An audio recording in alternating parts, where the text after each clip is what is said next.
दोस्तों नमस्कार, जय हिंद, वंदे मातरम, जय जय श्री राम। मैं राजन पांडे आप सभी का बहुत स्वागत करता हूं आपके अपने YouTube चैनल दिव्य राजन चैनल पर।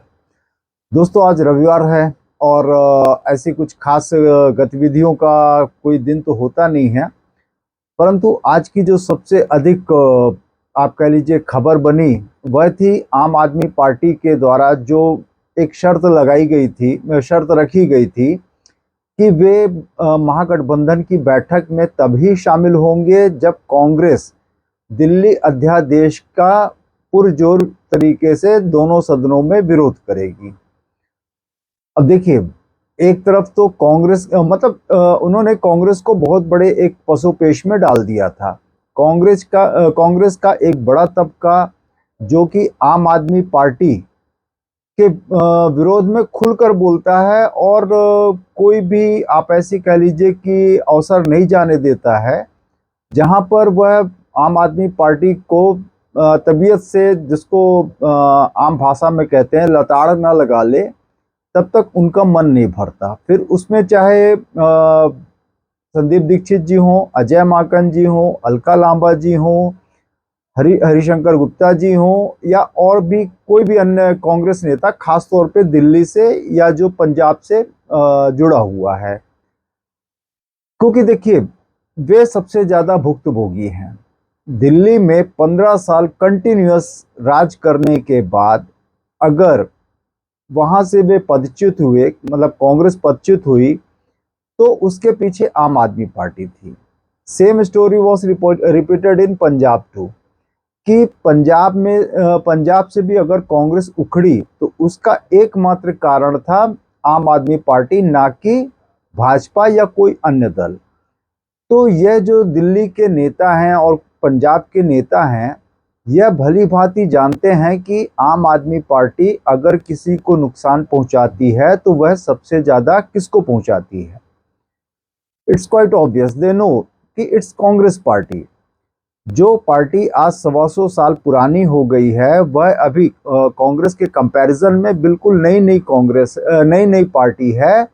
और आज उस पार्टी ने, जो अभी महज 10 या 12 साल पुरानी पार्टी है, कांग्रेस को उसके घुटने पर ला दिया।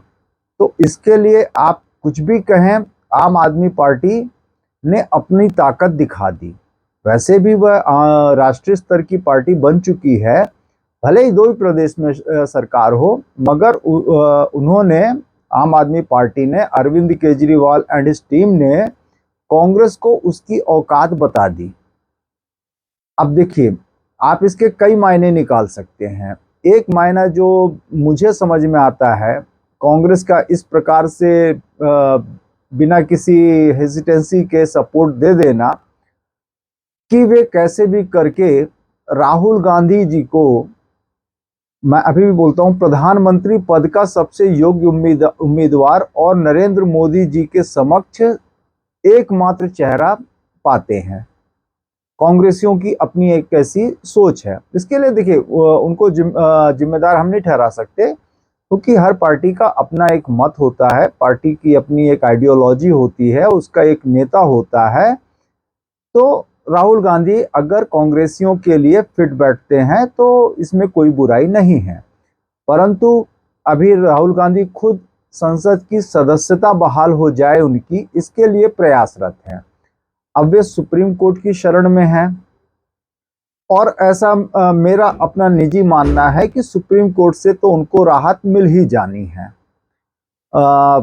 जैसा कि सुप्रीम कोर्ट का अगर हम एक ट्रैक रिकॉर्ड देखें तो मुझे ऐसा पूरा विश्वास है कि कांग्रेस के युवराज श्री राहुल गांधी जी को सुप्रीम कोर्ट से तो राहत मिल ही जानी है। तो मे भी है कि कांग्रेसियों को ऐसा लगता है कि 2024 का जो इलेक्शन होगा, it will be Modi versus Rahul. मे भी है कि शायद है कि उन्होंने आम आदमी पार्टी को इस उद्देश्य के लिए मना भी लिया होगा। किस उद्देश्य के लिए?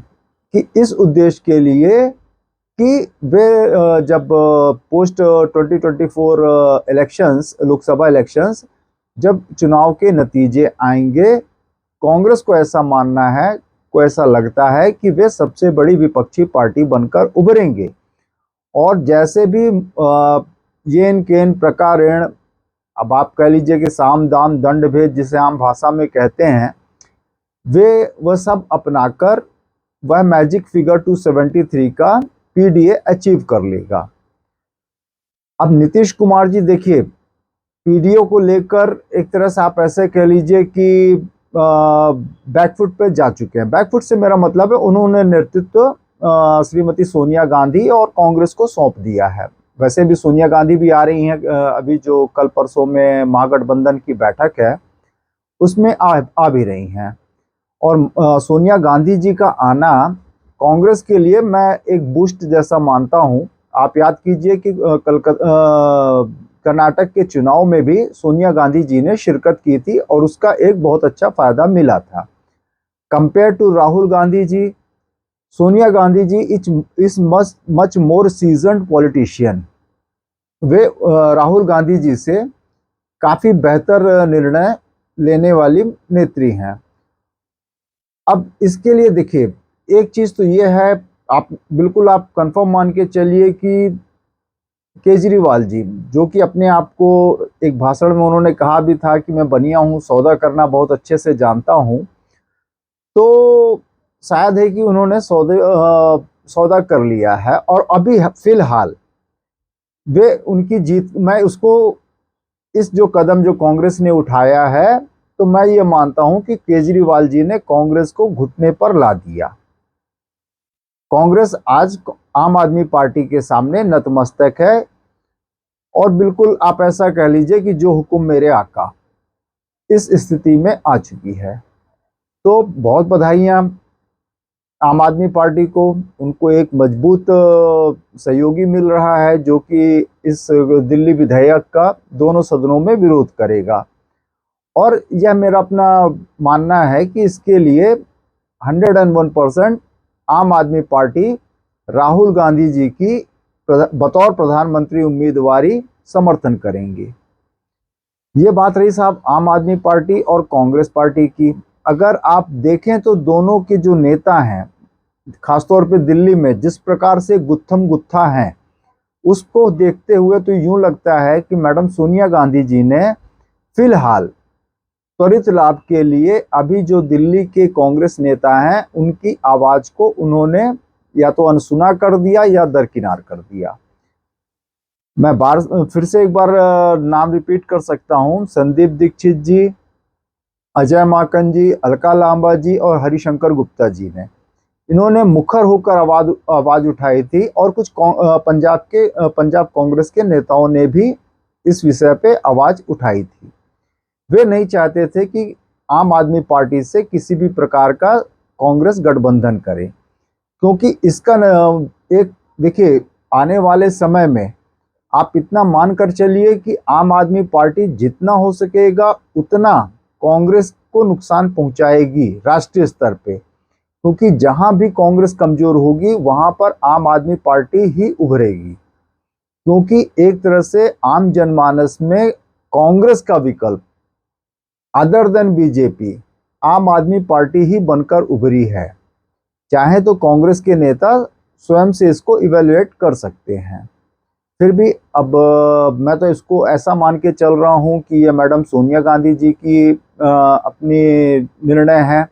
मल्लिकार्जुन खड़गे जी, बट ऑब्वियस है कि उन्होंने हाँ में हाँ मिलाई होगी तब जाकर यह निर्णय हुआ है।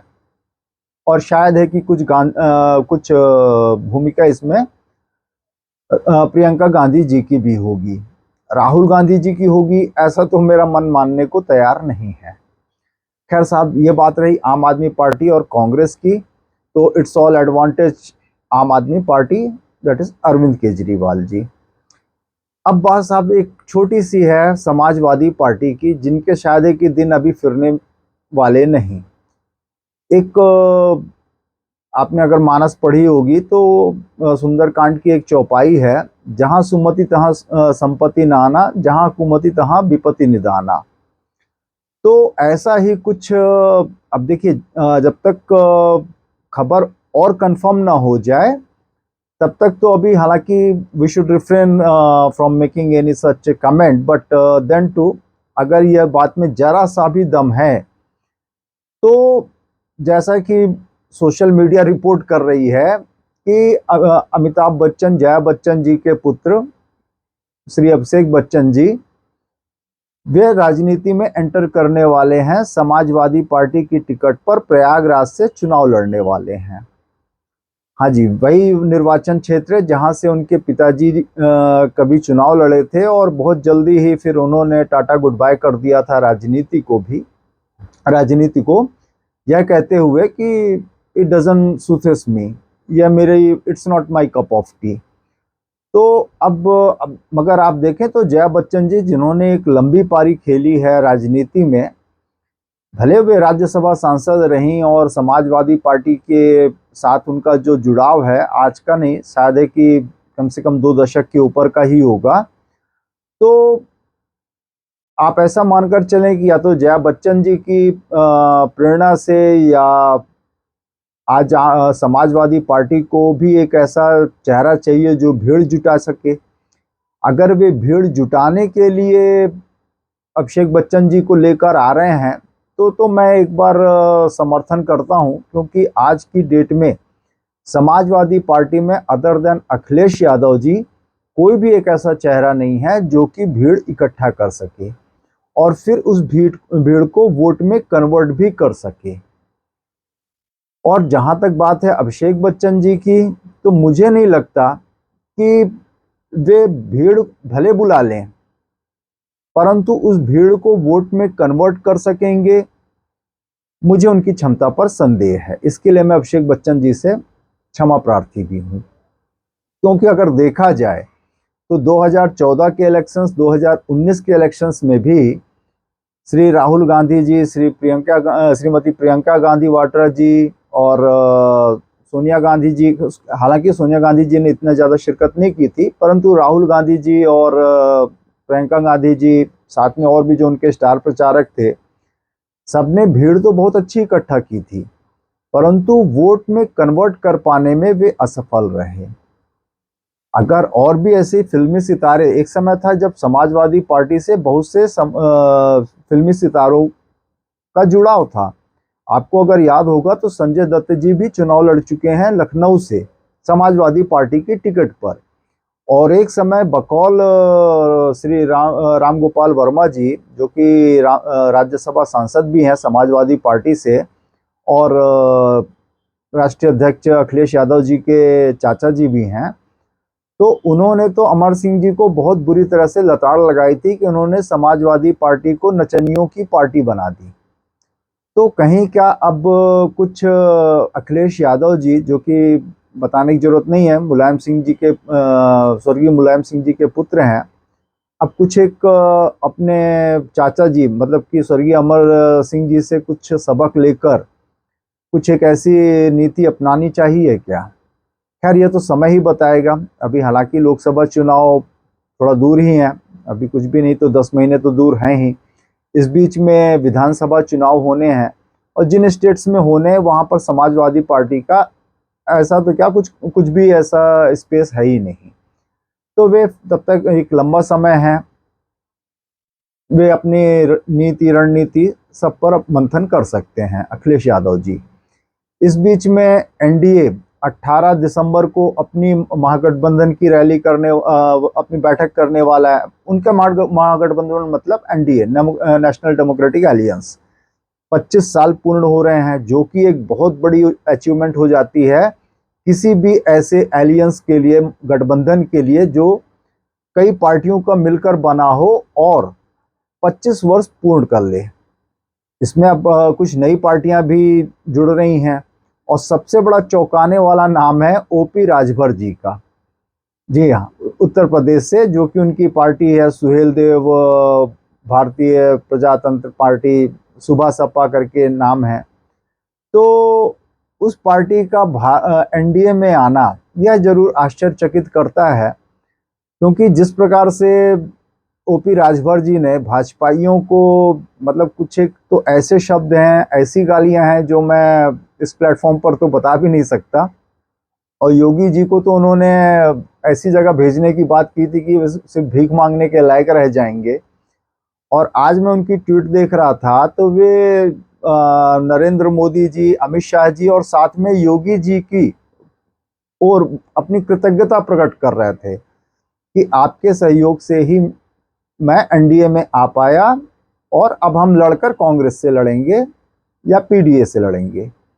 साहब, राजनीति है, इसीलिए मैं कहता हूं, मैं बार बार कहता हूं कि यहाँ पे कोई भी चीज आप बिल्कुल सिरे से खारिज नहीं कर सकते।